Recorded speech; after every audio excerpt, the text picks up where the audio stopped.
বিটকল দা সব কি সব বিএম করছিস? বললে ছোটুরা। বিএম করছিস? হ্যাঁ, তো ভালো তো আছিস? হ্যাঁ। বিটকেল দা কি এই সামান্য ইট পিচ চাকাচ্ছ? আরে এতো একটু বিকেলে প্র্যাকটিস করছিলাম। প্রত্যেক দিন ভোরবেলা 80 কেজি 200 কেজি সব কোনো ব্যাপার না। ডাম্বল টাম্বল চেকে বডি দেখেছিস তো? ও মামুলি খেলে আমার কাছে 400-500 কেজি মামুলি খেলে বাঙাতে তুলি বাঙাতে।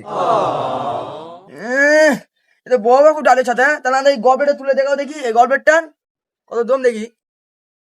কে ওই গবলেটটা? ও কয় কেজি? 60-70 কেজি।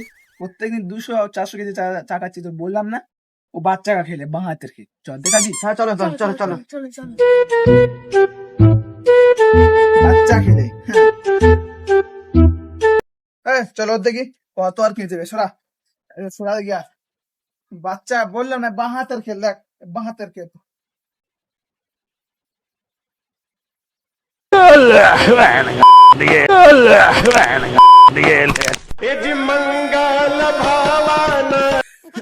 কি গো বিটকেল দা, বাবা তো ডাইরেক্ট করতে জিম গিয়া যে ফেরে গেল নাকি সবকিছু?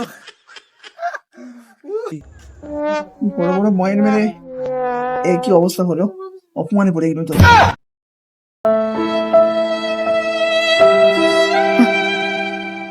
আরে ছোটু, মানে প্রচুর সবসময় তো বেশি বেশি জিনিস চাকায় না, এই হচ্ছে সমস্যা। এ অনেক হালকা ছিল, হালকা জিনিস চাকাতে গিয়ে মানে হোঁচট খেয়ে গেছে। এটা কোনো ব্যাপার না, এ আমার কাছে মামুলি খেল। আচ্ছা পড়তে আর কোন দিন কারোর সঙ্গে ডায়লগ বেশি মারবো না।